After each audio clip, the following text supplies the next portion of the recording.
दोस्तों, Indian railway finance corporation limited यानी IRFC की बात करें तो यहाँ पे बहुत सारी अपडेट निकल के आ रही है, जिनको हम एक एक करके डिस्कस करने जा रहे हैं।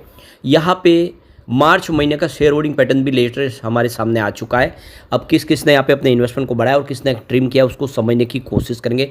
इसके अलावा दोनों एक्सचेंज ने एनएससी और बीएसई ने फाइन लगाया है आईआरएफसी पे। उसमें आप देख सकते हो कि जो इनके ऊपर एलिगेशन लगाया कि जो बोर्ड मेंबर की संख्या होनी चाहिए वो पूरी नहीं है और इसकी वजह से इनके ऊपर फाइन लगा है। उसको लेकर कंपनी का क्या जवाब आया उसको समझेंगे इस वीडियो के माध्यम से। इसके अलावा कंपनी के रिजल्ट की डेट भी आ चुकी है और यहाँ पे कुछ बड़े प्रोजेक्ट के ऐलान भी हुए रेलवे सेक्टर को लेकर और इन सब बातों को समझने की कोशिश करेंगे इस वीडियो के माध्यम से। आईआरएफसी जो रेलवे की इंफ्रास्ट्रक्चर कंपनियों को फंड प्रोवाइड करने के लिए बनाई गई कंपनी है और इसको टैक्स के दायरे से भी बाहर रखा गया है। क्या आने वाले समय आईआरएफसी कमाल कर सकता है, जानने की कोशिश करेंगे इस वीडियो के माध्यम से। लेकिन फ्रेंड्स, उससे पहले अगर आप पहली बार हमारे चैनल पे आए तो चैनल को सब्सक्राइब कर दीजिए, एक बेल आइकॉन दबा दीजिए ताकि जब भी नया वीडियो बने पहला नोटिफिकेशन आपको मिले। वीडियो पसंद आए तो लाइक से जरूर कीजिए।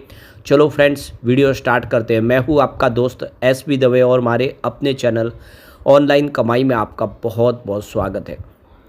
तो सबसे पहले आईआरएफसी के कारोबार की बात कर ले तो गुरुवार को 129 पर क्लोजिंग थी 0.32% की तेज़ी के साथ। बाजार में तो बहुत शानदार तेजी थी 1500 पॉइंट की, लेकिन आईआरएफसी ने उतना कोई बेहतर प्रदर्शन नहीं किया। अब यहाँ पे जो लेटेस्ट शेयर होल्डिंग पैटर्न आया उसमें आप देख सकते हो कि प्रमोटर की जो होल्डिंग यानी सरकार की होल्डिंग 86.36% के आसपास है। तो यहाँ पे आने वाले समय सरकार को अपनी होल्डिंग को ट्रिम करके 75% पे लाना होगा, यानी 11.36% की होल्डिंग को बाज़ार में रिलीज करना होगा। इसके लिए हो सकता है कि या ओएफएस लाया जाए, अभी इसके लिए कोई फैसला सरकार ने नहीं किया है। यहाँ पे एफआई और एपीआई की बात, उन्होंने अपनी होल्डिंग को डिक्रीज किया है मार्च क्वार्टर में। तो 1.01% की होल्डिंग थी Q3 में, जो Q4 में घट के 0.98% के आसपास आ गई, यानी 1% से नीचे हुई है।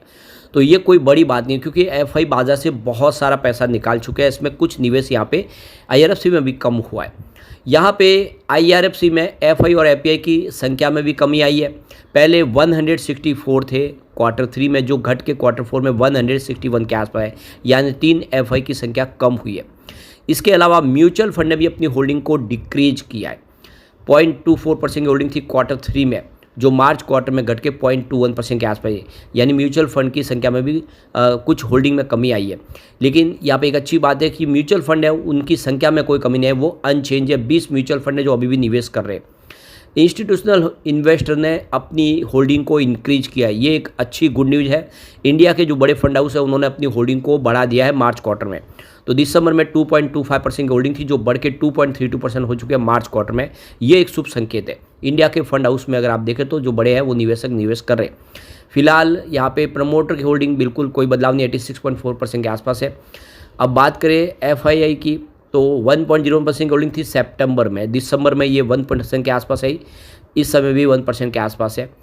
डीआई की बात तो 1.1% की होल्डिंग थी सितंबर में, दिसंबर में 1.2% हुई, फिलहाल 1.3% की होल्डिंग है।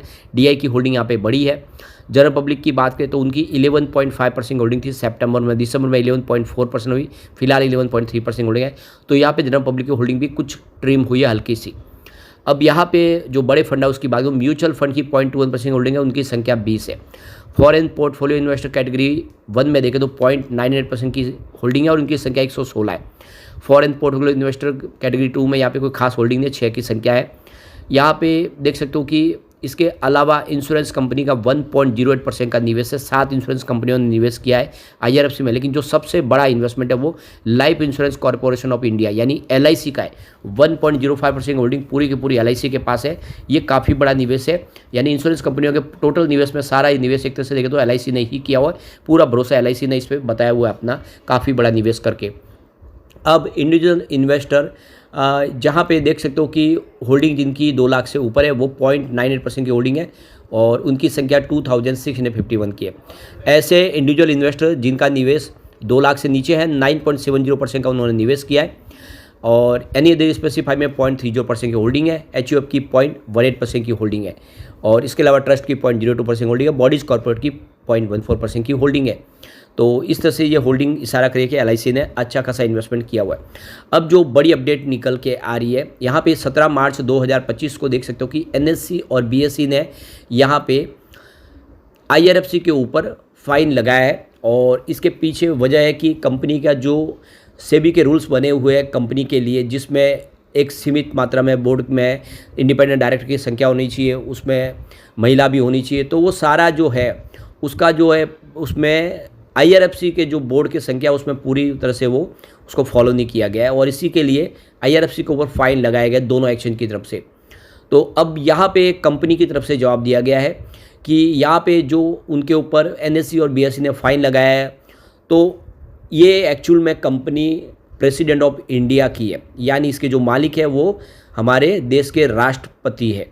ऐसे में यहाँ पे उनका सारा का सारा जो निर्णय होता है, IRFC अपनी तरफ से कोई निर्णय नहीं ले सकती। अगर किसी की अपॉइंटमेंट करनी भी है तो वो सरकार करेगी, और इसीलिए इसमें हमारी कोई जिम्मेदारी नहीं बनती है। और ये जो फाइन लगाया गया ये फाइन हमारे लिए अनुचित है और हम इसे नहीं भरेंगे, क्योंकि सरकारी कंपनी होने की वजह से इनके ऊपर इनका कोई कंट्रोल नहीं है। तो जो भी बोर्ड के सदस्य अपॉइंट किए जाएंगे वो सरकार ही करेगी, प्रेसिडेंट ऑफ इंडिया करेंगे। अब यहाँ पे एक अपॉइंटमेंट हुई है IRFC में, देख सकते हो कि ये री अपॉइंटमेंट है वल्लभ भाई माणकलाल की, और एडिशनल डायरेक्टर के तौर पे बोर्ड में इनको शामिल किया हुआ है। तो देख सकते हो कि 16 अप्रैल 2025 से इनका कार्यकाल शुरू हुआ है। तो श्री वल्लभ भाई माणकलाल की बात करें तो ये बैचलर डिग्री है इनके पास BCom की, गुजरात यूनिवर्सिटी से उन्होंने BCom की हुई है। और वो आप देखें तो श्री गणेश गिनिंग और प्रेसिंग फैक्ट्री से भी जुड़े हुए 1998 से, और काफ़ी उसका अनुभव है उनको। इसके अलावा भी बोले तो वाइस चेयरमैन थे कड़ी नागरिक सहकारी बैंक लिमिटेड के 2002 से लेकर 2005 तक। तो काफ़ी सारा उनके पास अनुभव है जिसका फ़ायदा कंपनी को मिल रहा है, और तो यहाँ पे कंपनी ने उनको रीअपॉइंट किया है।